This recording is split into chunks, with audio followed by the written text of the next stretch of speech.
stay-at-home dad, watching Disney movies he never had. His daughter digs through all the VHS, crushing the classics in a princess dress. Informed like Scuttle, Kurt's got your ticket, making it real like Jiminy Cricket. Most are off the Captain Hook, but if the Tweedledum, he'll be taking more shots than Bambi's mom. Leave him raised like Simba, or cracked like the beast dishes. He'll show you a whole new world, you won't need 3 wishes. Stay-at-home Disney dad.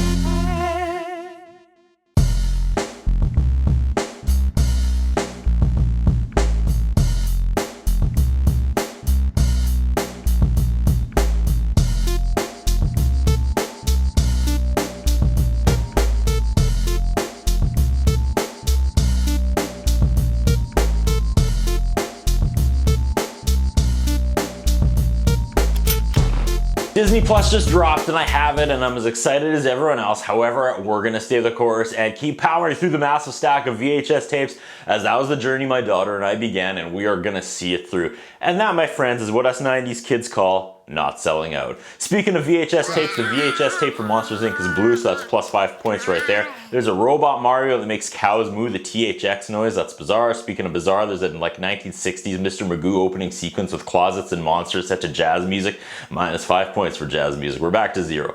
There's a little boy in bed, he's like 7 or 8, fast asleep at 9:05. Whose kid is that? It ain't mine. I know cartoons are not supposed to be reality based, but come on, did no one on this crew have kids? Judging by my own children, no child ever sleeps at 9:05. Alright, a monster wakes up the boy, and the boy screams, and the monster panics and screams back, and the monster bumbles all over the room, and then sirens go off, and it was a simulator. The monster is training to be a monster. I'm excited to see where this is going because this makes no sense. The boss, who's a monster crab, comes in and tells us that little children are evil, but as monsters, they need to get children to scream so they can harvest their screams. You know, when you say that out loud, it kind of sounds stupid, but trust me, this is actually a pretty cool little opening sequence. Okay. Don't leave the closet doors open because it's a portal to the monster world and no child should ever come into the monster world. Whoa, sorry, had to jump out of the way of that speeding foreshadowing there. Okay, we jump to our main characters, Mike and Sully. Sully training montage. All I know about these characters is that my teenager tells me Mike Wazowski was a meme for a while. I know I sounded like a grandpa saying that, I'm sorry. So Mike Wazowski is the green eyeball, and I know Sully from Must Do Disney. For those of you unaware, Must Do Disney is a promotional video that loops 24/7 on a channel over all TVs at Disney World hotels. Again, sometimes saying something loud makes it sound like something you should run away from, but trust me, Must Do Disney is awesome. If it's not in the background every moment you're in the hotel, did you actually take a Disney holiday? I'm pretty sure I have it memorized. Anyways, at one point our host Stacey on Must Do Disney says, "Sully, you big lug!" And for whatever reason, I say that aloud every time I see this character. The monster world they live in is a lot like Earth. It's all sunny and stuff, which is an ambitious twist on Monsterland. One would expect darkness and lightning.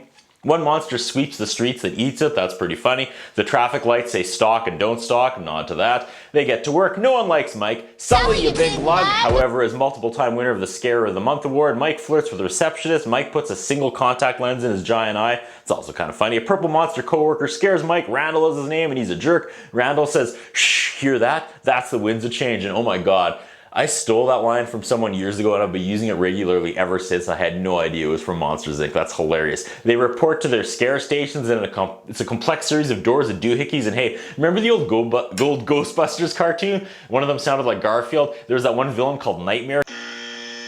He had a big hat.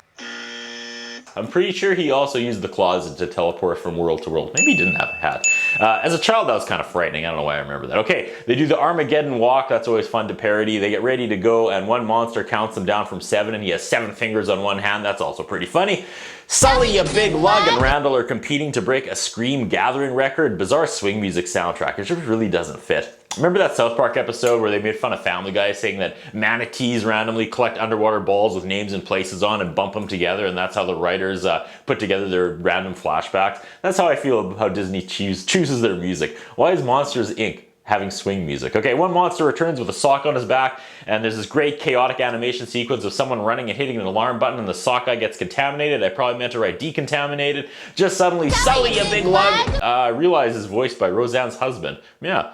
Anyway, the work ends, they're getting changed. Mike borrows deodorant. Mike is gonna see some monster truck monster trucks. Okay, grown. He's gonna take the receptionist on a date, but Mike didn't do his paperwork correctly. And Sully, a big lug, is a good friend and stays behind to do Mike's paperwork so Mike can go on a date with the receptionist. All alone, he finds one door left open, meaning the closet portal was left open, and yeah, there's a little girl. She escaped into the monster world. Sully, a big lug, freaks out and flushes her down the toilet. No, wait, he flushes her toys down the toilet. Randall almost saw them, but he stuffs the toddler into a duffel bag, which is pretty bleak. Sully, a big lug, interrupts Mike's date, and the kid escapes from the duffel bag. I'm glad they poked air holes in it. There's a child loose in the monster world and the police are after her and after them. It makes the news, and Kidtastrophe is the headline. That's pretty funny. All the local monsters are being interviewed and making up wild stories and spreading panic. Hashtag ahead of its time. Hashtag more relevant today. They take the child back to their place. She cries, they cheer her up, she laughs. They don't know what a human laugh sounds like. There's a shot where she's just spinning in a circle like a lunatic, and that made me laugh because that is real. Monster Cheerios are gigantic. Should note you kind of take the animation for granted until you see some incredible close-ups of the characters. Okay, they come up with a plan and they make her a crappy monster costume so she can fit in the monster world. They go back to work to sneak her back into the closet, back to her own world, but the place is still under quarantine. The quarantine guy points their baby detector at them just as another monster walks in between them, and the alarm goes off, and all the police jump and beat up this innocent monster, with the last one dropping a Macho Man elbow on him. That's really funny. Sully, a big lug, waits while she goes to the bathroom. Points for explaining that. People don't usually go to the bathroom in Disney movies. Has anyone ever gone to the bathroom in a Disney movie? Like, what would Snow White call peeing? That's fun to think about. I love the office manager. The low-key taskmaster is such a stereotype, and it's so bang on. They overhear how Randall accidentally let the child out. Mike picks up a random door and pretends it's her door. Sully, a big lug, calls him a liar, but Mike tries to convince him, opens the door, and you hear yodeling. He's like, that's her door? That's pretty funny. Randall's voice is so familiar, I gotta look it up. Okay, it's Steve Buscemi. That's some good casting. I'm not sure if this is a good thing or a bad thing, but there's a lot of filler in this movie. Like, she constantly gets away and they panic and they find her and they bring her back. It's just all inconsequential. Every time she laughs, though, the lights burst or flicker. I guess I should mention that. I feel like that's going to be important. They find her real door, but then they see Randall doing some shady stuff. Sully, a big lug, has given her the name Boo, and Boo finds a secret room. Randall has kidnapped Mike. Thinking it's Boo, Randall ties up Mike and reveals his master plan like a comic book villain. He builds a scream extractor. It's a mouth vacuum cleaner, but it breaks. No, it didn't break. Sully, a big lug, and Boo to the rescue. During their escape, they run into the boss, who is doing a demo, and asks Sully, a big lug, to scare a kid in a simulator. He does, but he also terrifies Boo, who runs away screaming. Watching Boo cry in terror, I don't like that. That doesn't feel good. Classic Pixar, suddenly dragging you into the abyss and punching you in the feelings. The boss does a heel turn then and sides with Randall, steals the kid, kicks Sully, a big lug, and Mike through a door to the human world and slams the door shut. Did not see that coming. They're in the Himalayas now, and they run into a goofy, abominable snowman, and they immediately undo the amazing weighted twist they just brilliantly pulled off. The two main characters are mad at each other now, and I don't care. Where is poor Boo? They learn of a village, and I'm gonna connect the dots early with kids. There's kids' closets, and the closets will lead back to Boo. They are still arguing, and I'm not invested in this poorly timed main characters turn on each other side story. Because Mike is now actually doing a really good job of convincing me that Sully, a big lug, is actually in the wrong here. Risking their jobs and livelihoods for a human child seems like a stupid hill to die on. Back at the plant, the poor monster, George, who got all busted up by the monster police, is shaking and twitching, and he has to return to his regular job. He's all nervous and shell-shocked from being beat up, and his handler tries to fill him with confidence, tells him this is an easy door to Nepal, and the kid should be pretty easy to scare, but just as he touches the doorknob, our main characters burst back through the door and knock poor George on his head again. That was very funny. Mike is trying to explain himself, but Randall has turned invisible and is beating up Sully, a big lug. This movie is suddenly really, really funny. Then they beat that Randall butt. Mike and Boo, they take off, they're running through the plant, there's a race on floating doors, and the animation is bursting out of my standard def TV. In the last 20 minutes, this movie has completely won me over. The Matrix-like network of doors is something to behold. I pity those background animators, unsung heroes they are. They're going in and out of so many doors, Mystery Inc. would be jealous. Randall steals the kid and drops the door that Mike and Sully, a big lug, are on, and they enter the door as it's falling seconds before it shatters, and man, I felt that legit heart race increase. This movie is knocking it out of the park. Sully, a big lug, ends up hanging from a doorway while Randall stands above him mockingly as Mufasa tries not to fall. No, wait.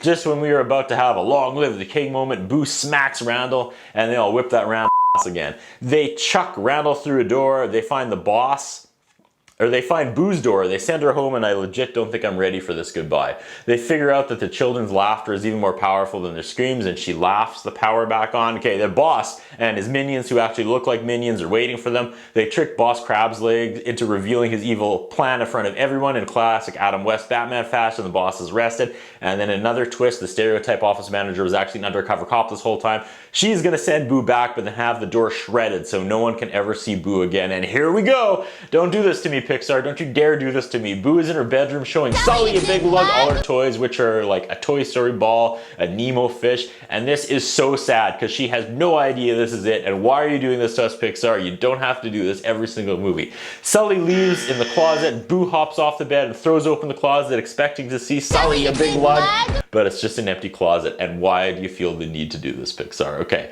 I jumped the gun. They figure out now that laughs are more powerful than screams, so now monsters go into kids' rooms and make them laugh. Mike is excited because he wants to see himself on the cover of New Business Shriekly. Is that what the magazine is? But it's just a picture of Sully. He got cut out of it. That's pretty funny. Sully, big lug! But then Mike with the save, he put back together Boo's door, and it ends when Sully, you big lug, sticks his head into Boo's room, and you hear her say kitty, which is what she called him the entire movie, which I didn't think was worth mentioning until now because that's kind of how the movie ended. Classic Pixar fake outtakes during the credits, which are really funny. One outtake is Rex from Toy Story. It's his audition, which he blows, and that's funny. Then they go to a live theater version of the whole movie. This is hilarious. They're showing highlights of the movie using classic live theater stereotypes and tropes, and this is incredible. It ends in like a piano song and dance. She showed us a better tomorrow today. I can't explain why this is rewarding, making fun of live theater. I love live theater. I'm a big supporter of live theater. I have so many friends who make a living in live theater, but right now I'm laughing way too hard at this. I guess they're making fun of bad live theater, so all my friends that make good live theater,